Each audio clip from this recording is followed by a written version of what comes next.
For my series, Walking on Rivers, I photographed Congolese families who've moved to Finland after spending more than 15 years in refugee camps.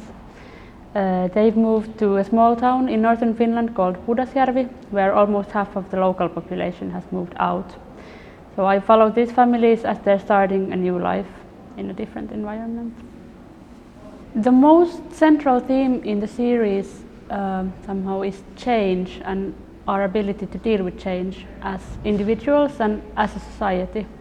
So somehow it's speaking about the resilience and this that we are capable as humans of surviving so much or facing so many changes and difficulties in our life and still starting a new life somewhere else.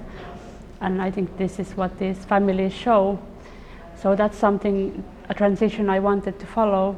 And at the same time, I'm looking also at the transition of the community or the town that they live in. It's also a place that is somehow becoming a little bit on the side of the society after big changes, and they also need to change their identity or their way of life to sort of stay alive.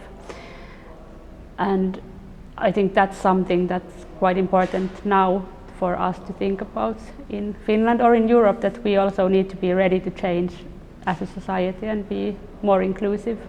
If I think about homeland, I want to think of it as quite fluid concept, that where you belong, where you're home, or what feels like home, it can change during your lifetime when you travel, when you moved, certainly if you are forced to move out of your homeland. So homeland has never been like this closed entity where everyone shares the same background and history and doesn't cross any borders. It feels quite strange to constantly say that we have a crisis in Finland or in Europe, a refugee crisis, when the crisis is in the countries the refugees have left behind, and the crisis is in their personal lives. They've been affected and lost everything, and any effects that we are facing now are quite small in comparison.